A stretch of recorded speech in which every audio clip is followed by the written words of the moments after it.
des affaires étrangères ba mujj sax démissionné bu président Yaya Jammeh monsieur le ministre maa ngi lay nuyu di la dalal. wala maa ngi lay fay. waaw monsieur le ministre ma dégg nga xibaar bi maanaam offensive bi commencé na CEDEAO jël na dogal maanaam que président Yaya Jammeh daal mënatul continuer di toog ci nguur gi ci Gambie yow noo gisee loolu.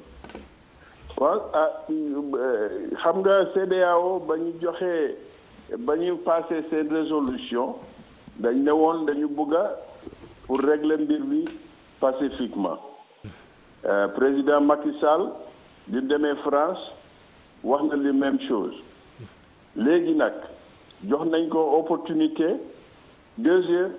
troisième fois pour mu jël matuwaay boo xamee ne dina avertir pour ñu jël militaire option bi léegi nag desoon na ci Yaya Jammeh pour mu def loolu waaye def. Professeur, vous tombez sur une grosse info. bon fi mu nekk nii nag lu ci waaye gis daal moom moo ko indil boppam vraiment CEDEAO def nañu lu ñu mun pour bañ a utiliser option militaire. waaw mais léegi option militaire bi moom commencé na yow nga nekkoon ministre Yaya Jammeh question bi nga xamante ni ñi bëri ñu ngi koy laaj mooy opération bi tàmbale mbaa du opération bu nar a gudd la wala daal yëf yi mën na gaaw yow mi nga xamante ni xam nga nguuru président Yaya Jammeh noo gisee loolu. góob ma ne dina war a yàgg. du yàgg opération bi du war a yàgg parce que il y a 60 commandos. yu dem foofu noonu dinañ ko mën a jël rek ñu seppi ko génne ko foofu. waaw mais ndax loolu dina yombee noonu. waaw dina yombee noonu parce que militaire moom support militaire bi mu am barewul lool Yaya dafa use psychologie pour wax rek ne am na support waaye amul support boobu man ragal naa ne sax ñu bëri ci militaire bi bu ñëwee ci lii tey. di nga gis ne ñu bari ci ñoom parewul ñoo taxaw pour xeexal Yaya Jammeh parce que ñoom dañ fiil ne Yaya Jammeh dafa jël personnel intérim def ko ci kanami intérêt national loolu moo tax mu jël les réfugiés dans tous les mois de décembre ba janvier bi mu bañ a def li nga xam ne moom mooy war pour avertir boo xam ne dina tax militaire option bi duñu ko utiliser. lii yëpp moo ko indil boppam waaye góob ne militaires yi nekk foofu Gambie dinañ taxaw ñu jàppale Yaya Jammeh ci yëfi caay-caayam yi moo def ni góob ne mu def ko. mais ndax militaires yooyu loolu pare nañu def loolu parce que démb rek assemblée nationale voté na pour maanaam état d'urgence xam nga état d'urgence moom maanaam mooy liberté yi dootul demee noonu daanaka lépp ci loxo militaires yi lay nekk. oui c'est vrai mais xam nga tamit assemblée nationale bi yëpp mu ngi ci loxo Yaya Jammeh ñoom pour peuple bi nga xam ne ñoom la ñu représenté ci assemblée nationale bi ñoom faalewuñ ñu ñooñu li ndigali Yaya Jammeh rek loolu lañ nekk ñoom seen bopp xam nañ ne li ñu def démba loolu noonu du nekk loo xam ne il est constitutionnel nekkul loo xam ne c'est légal. loolu c'est trahison c'est trahison te ñoom su mu nekk nii bu ñu jeexalee ak Yaya Jammeh ñoom itamit dinañ ñëw pour ñu laaj leen lu tax ñu def li nga xam ne lu illégal la waruñu woon a def loolu ak tool waaye nag ñoom ci ndigali Yaya Jammeh rek lañ toppuñ ci ndigali ñi nga xam ne ñoom ñoo leen fa teg askan bi leen fa teg faalewuñu leen. ci xibaar bi ñu jot léegi ba site internet yi source bi nekk SeneNews wax ni que président Jammeh def na déclaration lu yàggul ne daal bu mandaam jeexee maanaam ëllëg vice-présidente Aïssatou Ndiaye Seydi moom mooy toog assurer intérim ba mois de mai bi ñëw Cour suprême mën a aussi statuer maanaam wax ci élection yi xibaar bi bu dee confirmé wu na yow noo ko gisee. loolu yëpp pour jaxase mbir mi la rek Yaya Jammeh amul benn loi bu mun a sukkandiku parce que loolu mënu koo def nekkul ci constitution bi mandaam jeex na tey après minuit bu ci tegee une seconde warul a nekk président. amul benn droit pour tànn keneen ku koo xamee ne dina fa nekk du moom du Aïssatou Ndiaye Sy ñoom ñëpp kenn waru faa nekk. waaw ki fa war a nekk yow ci li nga jàpp mooy Adama Barrow bi nga xamante ni moom la ñu fal ci élection 1er décembre mais Adama Barrow nan lañ ko mën a installer ëllëg parce que mi ngi fii ci Ndakaaru Gambie daanaka offensive bi commencé na te kenn xamul nan lay mujjee nan nga gisee maanaam toogaay bi kii Adama Barrow war a toog. man foog naa ne daal Adama Barrow de toute façon dinañ ko installer as le 3e président de la République de Gambie. fu ngeen koy installer.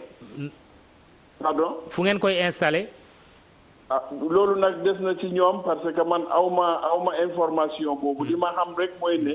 dinañ ko installer te dina nekk loo xam ne légal la lu légitime la loolu daal mun naa la koo wax waaye mënuma la exactement fan nañu ko installer. Sidi Sané, vous êtes ancien ministre des Affaires étrangères du président Yaya Jammeh. Vous avez démissionné de votre poste il y a quelque temps. Même votre successeur, une dame, a démissionné il y a quelques jours. La CEDEAO vient de déclencher l'offensive militaire contre le régime du président Yaya Jammeh, considérant qu'à partir de minuit ce soir, il n'est plus président de la République de Gambie. Comment vous réagissez à cette information, le déclenchement des manœuvres militaires? Pardon? Sidi Sané, en français, comment vous réagissez au déclenchement de l'opération militaire contre le régime du président Jammeh décrétée par la CEDEAO? Ouais, c'est une déclaration qui a été faite par le CEDEAO, la commission de CEDEAO. Il a donné le pouvoir à la commission pour, premièrement, faire la solution pacifique. Ça, c'est la dernière option, c'est l'option militaire. Oui, est-ce que c'est une opération qui pourrait durer, cette opération militaire contre le président Jammeh? Non, je ne pense pas. Je ne pense pas qu'il va durer. Oui.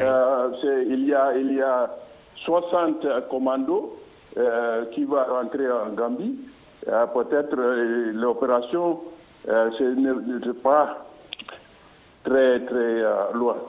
Très bien. Merci, monsieur le ministre. Par contre, nous ne pouvons pas confirmer votre chiffre de 60 commandos. Ce qu'il faut retenir, c'est qu'il y a une opération militaire de la CEDEAO qui a été déclenchée aujourd'hui contre le régime du président Yaya Jammeh. Nous recevons sur ce plateau professeur Babacar Gueye, professeur de droit à l'université Cheikh Anta Diop de Dakar. La réaction du juriste que vous êtes à cette information? Écoutez, c'est une éventualité que nous attendions, puisque la CEDEAO a épuisé toutes les possibilités de régler ce différend de manière tout à fait pacifique. Eh bien, lorsqu'on n'arrive pas, par les moyens pacifiques, à résoudre un différend comme celui-là, on est obligé d'user de la force pour mettre un terme à l'occupation illégale du pouvoir par un usurpateur. Un mandat de la CEDEAO, des chefs d'État de la CEDEAO, ce n'est pas une opération déclenchée par le Sénégal, parce que tous ces jours-ci, on a entendu beaucoup de réactions que le Sénégal ne devrait pas commettre l'erreur d'être au devant de cette opération. Visiblement, d'après les informations que je reçois, ce n'est pas le Sénégal qui est au devant de cette opération, mais plutôt le Niger, les forces d'intervention de la CEDEAO sous le commandement d'un chef d'état-major nigérien.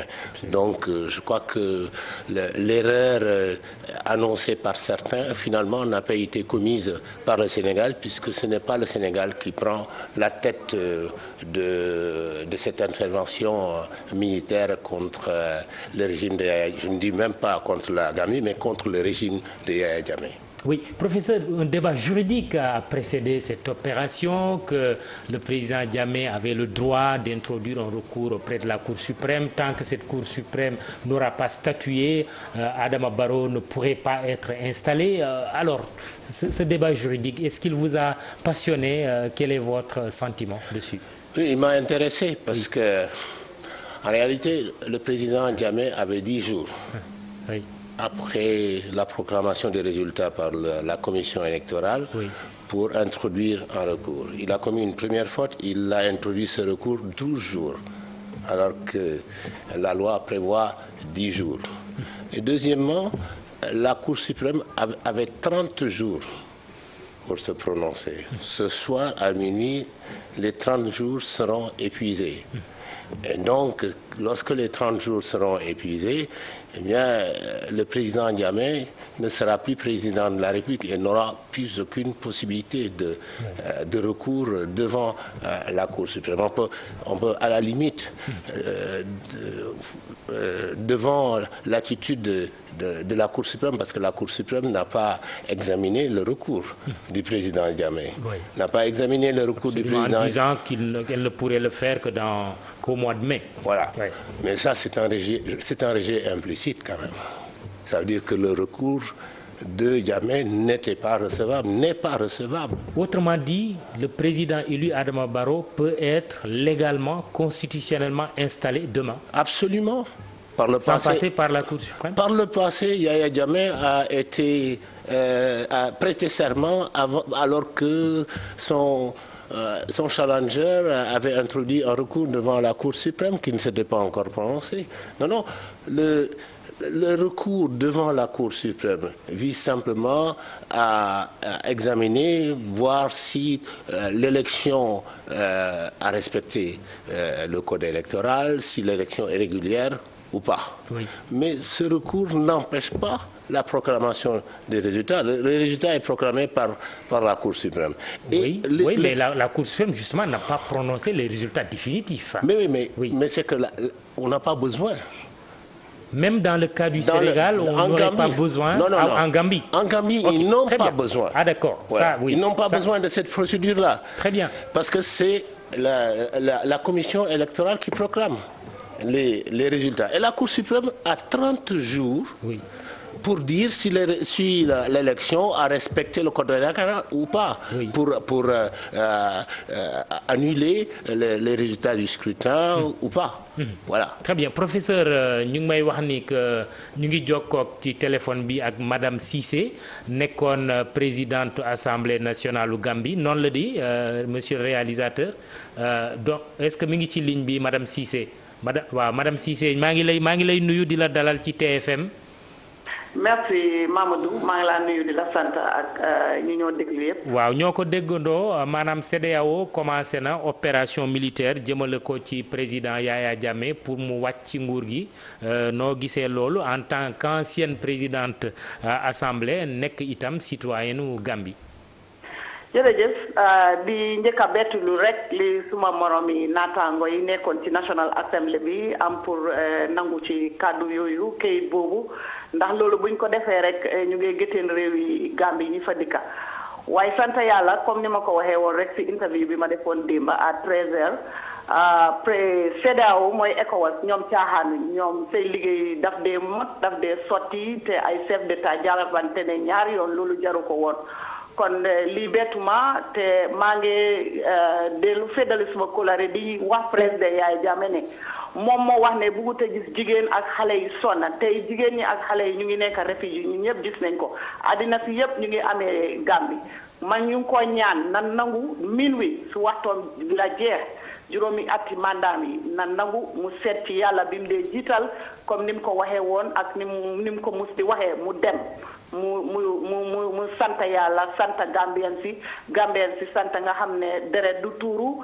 benn alal du yàqu Gambia laal ECOWAS ñoom li ñoo def àddina si yëpp ñoo ci ànd te ñëpp jàppana leen ak Nations Unies ak African Union so mandat mu ngee jeex na dem ñu sant yàlla ñun ñëpp there is life after presidency.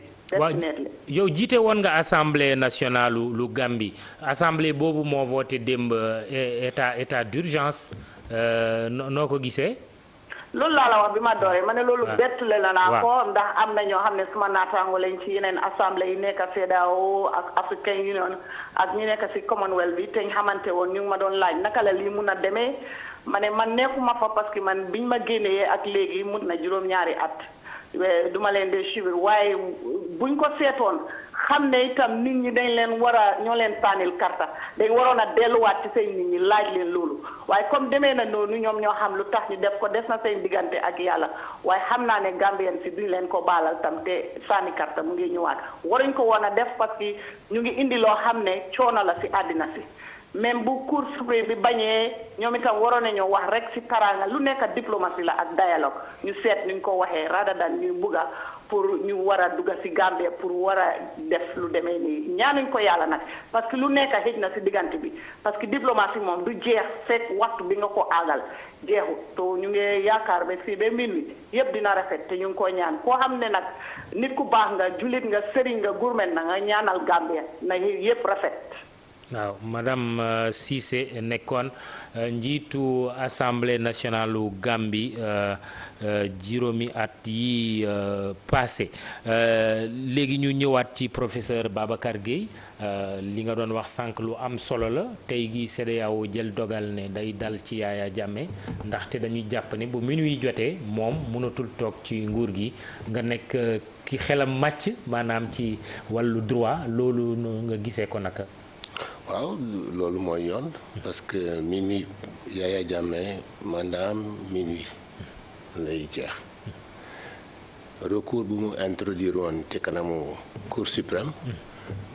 Cour suprême saytuwu ko te Cour suprême 30 jours la amoon pour saytu recours bi te recours ci kanamu Cour suprême du nekkul recours bi nga xam ne dafa nekk recours suspensif li Yaya Jammeh ci loi wu Gambie ci loi wu Gambie li Yaya Jammeh di laaj maanaam ñu toxal ko ba mois de mai loolu constitution wu Gambie prévoir ko dafa prévoir rek ne Cour suprême am na 30 jours pour xool saytu élection bi xool ndax élection bi jaar na yoon war a jaarul yoon bu jaarul yoon ñu annulé ko bu jaaree yoon ñu ne élection bi jaar na yoon waaye ki nga xam ne moo am sañ-sañu proclamer résultat yi mooy commission électorale bi te commission électorale bi proclamer na résultat yi Cour suprême amoon na 30 jours pour prononcer wu tey ci minuit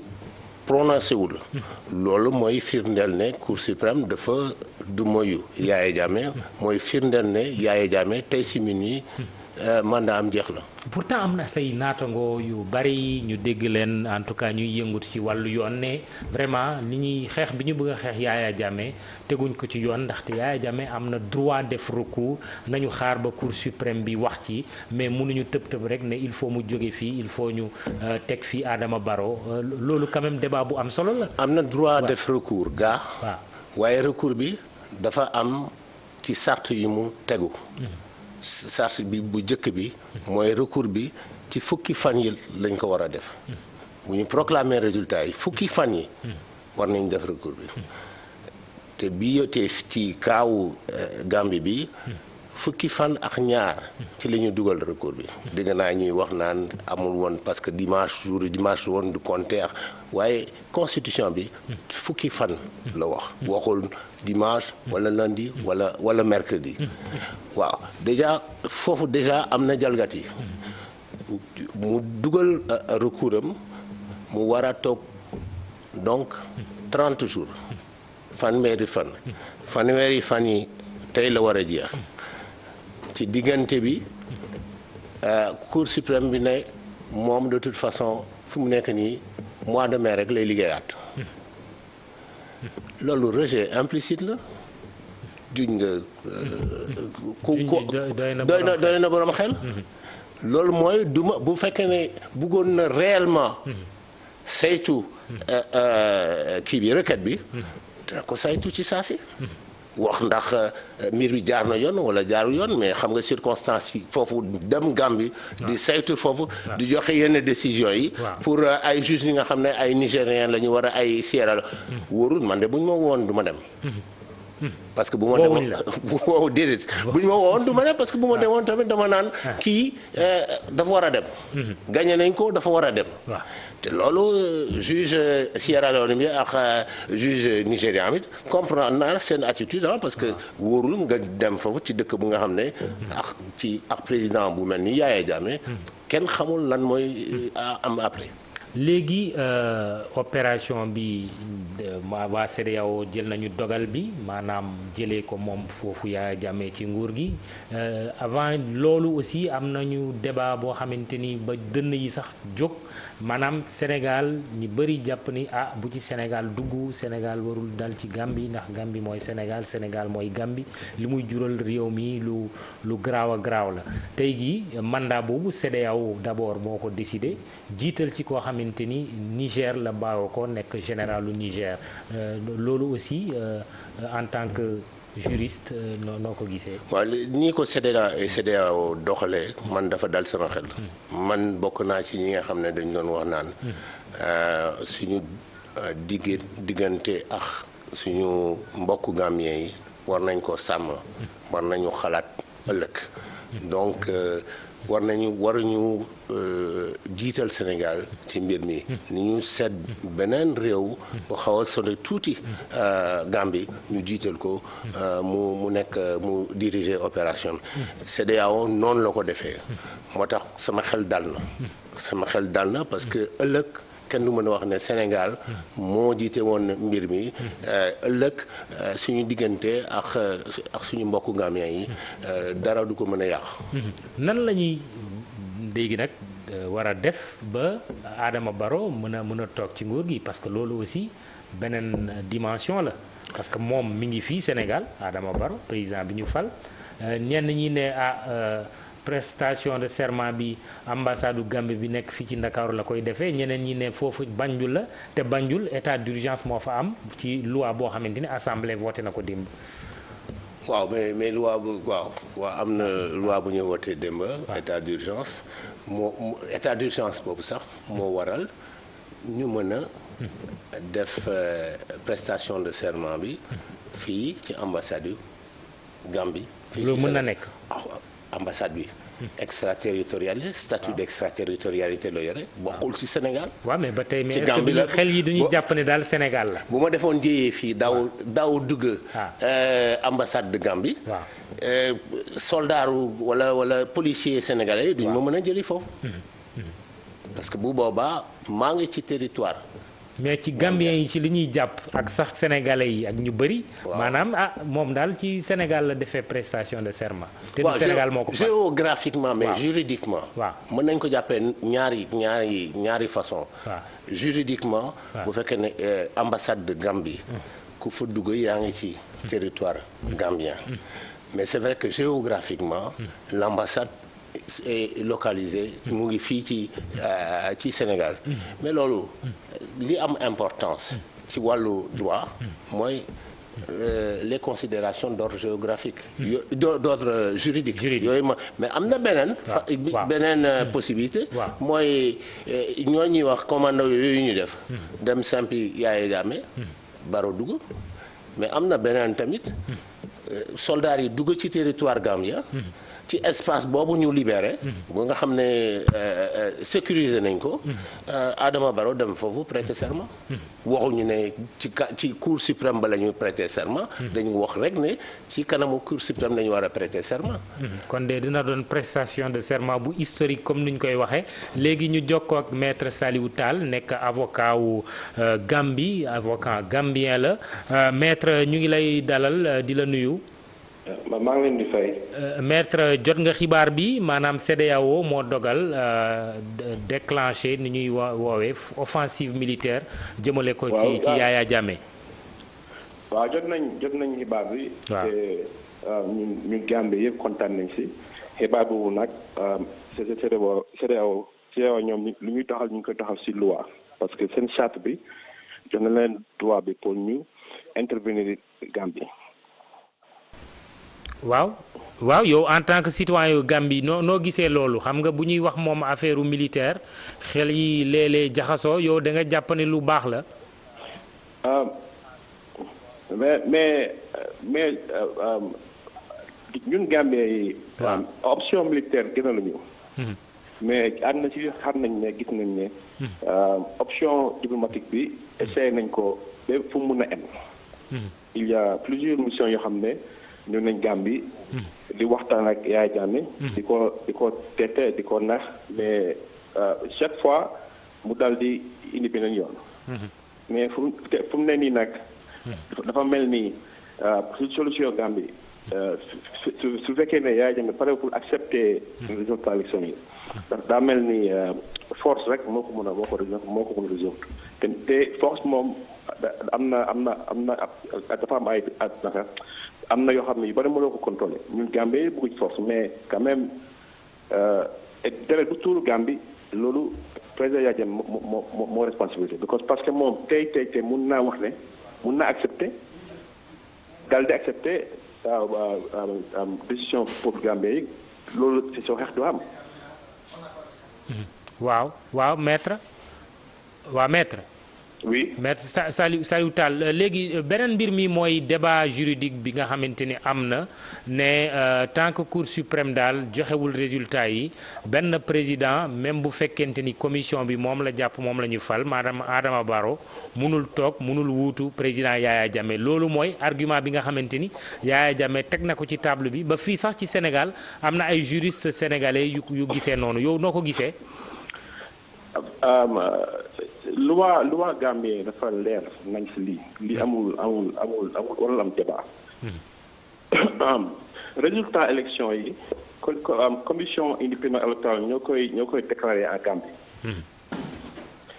waaw te commission électorale Gambie déclaré nañ ne Adama Barrow moo gagné. par rapport à Sénégal nga xam ne Cour suprême.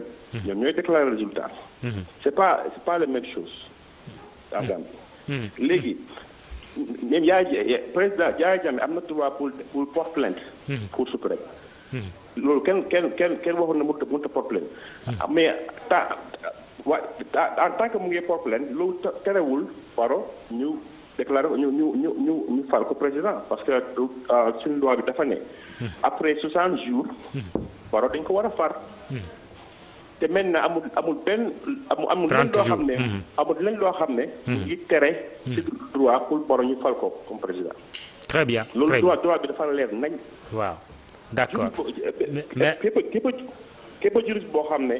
dafa am autre avis na dem mu xool loi Gambie parce que loi Gambie. c'est pas la même chose que loi français ou sénégalais. waaw loolu leer na professeur merci maître Saliou Tall mu dëggal li nga doon wax léegi. waaw je crois que ñi wax. dañu war a xaar recours bi. muy door a toog dañu xamul lu Gambie dañu war a lire. constitution Gambie. dinañ gis ne c'est clair. et que recours bi. du recours suspensif. mënul suspendre dara. voilà parce que commission bi. kii na ko annoncé proclamé na résultat yi. cour suprême mën na annuler wala mu valider résultat yi mais loolu rek la mën def. mais te daf ko war a def ci délai wu 30 jours. bu ko deful ci délai wu 30 jours affaire yi day continuer. Très bien. Professeur Babacar Gueye, vous êtes professeur de droit à l'université Cheikh Anta Diop de Dakar. Se pose aussi, de manière plus générale, le problème du processus démocratique en Afrique. Le cas de la Gambie, le cas de la République démocratique du Congo, jusqu'à ce qu'il y ait des interventions militaires. Est-ce que, quelque part, ce n'est pas un échec aussi, quelque part, en Afrique, de la démocratie? Je crois que pas seulement en Afrique, c'est dans le monde entier. Regardez, Trump a insulté les femmes, les Noirs, les Latino-Américains, il a insulté tout le monde et pourtant les Américains ont voté pour lui. Il est aujourd'hui président. L'élection de Trump aux États-Unis est par excellence l'expression des limites de la démocratie, de l'échec de la démocratie. Vous avez tout à fait raison de parler d'échec de la démocratie et les intellectuels vont devoir réfléchir à un autre système, peut-être un autre système, ou alors à réfléchir sur la manière d'améliorer le concept de démocratie, le système démocratique. Mais en tout cas, on est en présence justement aujourd'hui d'une crise de la démocratie elle-même. Oui. En tant que concept. Parce que la démocratie, je l'ai dit souvent, a deux branches. La première, c'est la concertation, le dialogue, la communion, pour arriver à s'entendre sur les règles du jeu, pour arriver à s'entendre sur des valeurs qui doivent gouverner le pays. Et la deuxième branche, c'est la compétition. Or, aujourd'hui, la démocratie se limite à la compétition. On en a fait une démocratie électorale, oubliant complètement le système démocratique, la démocratie en tant que système. Et je crois que c'est là que réside le hiatus en ce moment, qui fait que la démocratie est aujourd'hui en crise partout. L'enjeu de pouvoir est en train de tuer la démocratie. L'enjeu de pouvoir tue la démocratie. Et encore, la chose est encore plus manifeste en Afrique, en raison de la nature du pouvoir, qui est le pouvoir du ventre. On accède au pouvoir pour s'enrichir, on se sert du pouvoir et on ne sert pas les populations, ce qui fait que les élections prennent souvent une tournure démocratique. C'est ce qui fait qu'on assiste à ce qui se passe aujourd'hui en Gambie, au Burundi, en République démocratique du Congo, parce que vous avez un président et un système clientéliste qui fonctionne, qui tourne autour de lui, qui dépendent absolument de l'exercice du pouvoir pour vivre dans l'opulence. Et qui ne veut surtout pas lâcher, parce que c'est une question de vie ou de mort. Oui, selon une information d'RFI captée tout à l'heure par TFM, le président mauritanien Aziz est en route pour Banjul, sans doute pour rencontrer le président sortant Yaya Jammeh, dont le mandat expire dans quelques heures, c'est-à-dire à minuit. Une mission de dernière chance, peut-être pour convaincre le président Jammeh à lâcher le pouvoir avant peut-être des combats éventuel. C'est un gros point d'interrogation. Préciser également que la Mauritanie n'est plus membre de la CEDEAO, organisation qu'elle a quittée depuis quelques années. Nous accueillerons tout à l'heure Barkaba, directeur de l'information de TFM, et nous avons en ligne notre confrère Yoro Dia, politologue. Bonsoir Yoro Dia. Bonsoir Mamoudou. Yoro, comment réagissez-vous au déclenchement de l'offensive militaire contre le président Jammeh par les forces de la CEDEAO? L'opération militaire était nécessaire. Toutes les personnes censées ont tout fait pour éviter ça. Mais je pense qu'il faut être réaliste. Les États n'ont que deux acteurs sur la scène internationale. Il n'y en a pas trois. Il y a le diplomate et le soldat. Et depuis les origines de l'homme, les diplomates précèdent le soldat ou le soldat précède le diplomate. Les diplomates ont tout fait pour faire entendre raison à Yaya Jammeh, mais il n'a pas voulu entendre raison. Comme disait Thomas Jefferson, président des États-Unis, l'arbre de la liberté et de la démocratie doit être arrosé de temps en temps par les larmes ou le sang du tyran. C'est ce à quoi on est en train d'assister. C'est dommage qu'on en arrive là, mais aussi l'armée, les forces militaires, ça sert à ça. Yaya Jammeh ne pouvait que finir comme ça, faire entendre raison Yaya Jammeh, il ne connaît que les rapports de force, et puis donc c'est tout à fait normal, et tout à fait salutaire que la CEDEAO de façon ferme lui rappelle que, et puis quand vous faites des élections, vous les perdez, il faut répéter la volonté. Oui, Yorodia. Bon, oui, vous êtes toujours là. Oui, mais Yorodia, on sait quand est-ce qu'on déclenche une offensive militaire, on ne sait presque jamais quand est-ce qu'on la termine. Est-ce qu'il n'y a pas une incertitude quant à l'issue ou en tout cas la durée de cette action militaire? Non, mais il n'y a aucune incertitude. La chose militaire aussi obéit à un certain nombre de règles. Mais si l'armée du Sénégal ne peut pas régler une situation en Gambie, ça ne sert pas à notre pays d'avoir une armée. On a eu pour des Kaba 1, ça a été très bien mené. On a eu pour des Kaba 2, ça a été très bien mené. Et il faut rappeler que cette opération va être beaucoup plus simple que Fodé Kaba 2. Parce que Fodé Kaba 2, l'armée du Sénégal intervenait dans un environnement hostile. Mais sauf qu'ici, quand même, ce n'est pas l'armée sénégalaise qui intervient, Yorodia. Oui, mais non, mais Oui. bon, c'est symbolique, mais il faut être réaliste. La CEDEAO ne peut être que symbolique. 90% de l'effort de guerre va être soutenu par le Sénégal pour une simple raison que la Gambie est enclavée dans le Sénégal. S'il y a des opérations terrestres, l'armée du Sénégal va supporter 90% de l'opération. Et c'est pour ça que je pense que le Sénégal a très bien manœuvré. Parce que si au début de la crise, le Sénégal était à la pointe de la contestation, Yaya Jammeh de façon démagogique aurait dit bien, oui, vous voyez, c'est encore un complot du Sénégal qui veut nous envahir, qui va encore nous coloniser. Le Sénégal a très bien manœuvré, en le faisant condamner par l'ONU, en le faisant condamner par l'Union africaine, en le faisant condamner par la CEDEAO. Et cette fois-ci, on intervient avec l'aval de la CEDEAO. Mais ça, c'est pour des trucs diplomatiques. Mais dans la réalité des faits, mais tout le monde sait que l'effort de guerre va être supporté à 90% par le Sénégal, pour la bonne simple raison que ça se passe au Sénégal. Ça se passe au Sénégal, la Gambie est à l'intérieur du Sénégal, donc s'il y a une opération au Sénégal, ça ne peut être supporté qu'à 90% par le Sénégal. La participation de la CEDEAO est purement, à mon avis, symbolique. Et c'est pourquoi le Sénégal a très bien manœuvré. Le fait d'avoir laissé la CEDEAO mener l'opération, ça a coupé l'herbe sous le pied de Jammeh qui aurait invoqué l'ingérence, l'impérialisme sénégalais pour, à la limite, soulever les Gambiens. Oui, mais hier seulement, justement, il a parlé d'ingérence sénégalaise. Mais il n'est pas crédible. C'est pourquoi je dis que le Sénégal a très bien manœuvré. Si, dès le début, le Sénégal porte la pointe du combat, Yaya Jammeh aurait voulu susciter un nationalisme gambien, créer de vieilles peuples. Aujourd'hui, 70% des Gambiens sont convaincus que ce n'est pas une occupation sénégalaise, ce n'est pas de l'impérialisme sénégalais, c'est juste une opération de nettoyage pour rétablir la démocratie. Et c'est pourquoi je dis que cette opération va être beaucoup plus simple que Fodé Kaba 2, parce que Fodé Kaba 2, notre armée intervenait dans un environnement hostile.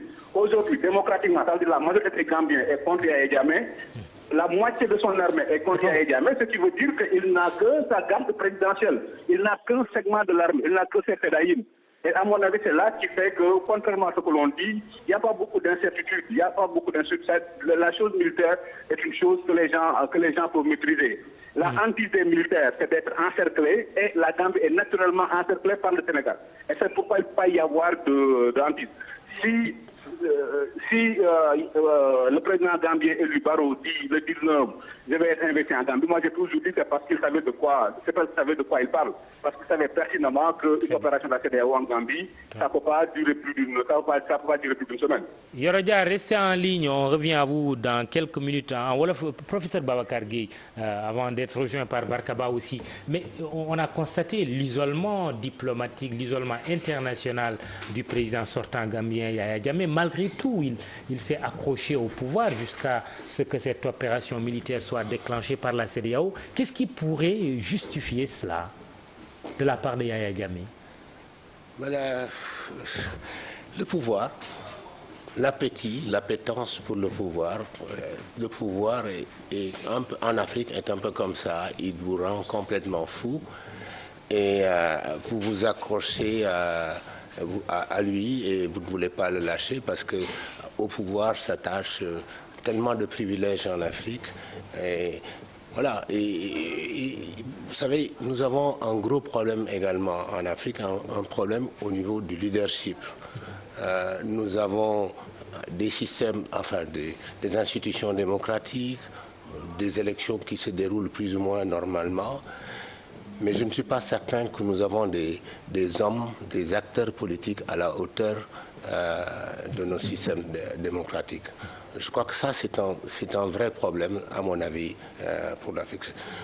Yaya Jammeh, qu'est-ce que c'est? C'est un ancien capitaine, je crois, un ancien lieutenant qui a pris le pouvoir à l'issue d'un coup d'État, qui a fait 22 ans, qui n'était pas prédisposé pour exercer le pouvoir et qui a gardé le pouvoir, exercer le pouvoir pendant 22 ans, c'est beaucoup trop. Oui. Plus vous avez de pouvoir, plus vous restez au pouvoir et plus vous avez tendance à vouloir vous accrocher. Moi, c'est pour ça que j'ai écrit il y a quelque temps un article sur le mandat unique. Pour dire qu'en Afrique, au fond, est-ce qu'il ne faudrait pas limiter le nombre de mandats à un? Oui. Le président qui exerce le pouvoir pendant 7 ans, au bout de 7 ans, il s'en va, il est remplacé par quelqu'un d'autre. Comme ça, au moins, nous n'aurons plus ce genre de situation à la gambienne, à la burundaise, à la congolaise, etc. Oui, oui. Voilà. très bien Yoro Dia ci wolof bu fekkente ni yaa ngi ci ligne bi ba léegi ndaxte xibaar bu am solo la tey oui Yoro Dia est parti mais justement pour ñu continuer ci loolu République démocratique du Congo aussi gis nañu Joseph Kabila mandaam jeex ba tey gi presque benn accord moo tax mu toog fa encore at balaa ñuy def yeneen élection itam.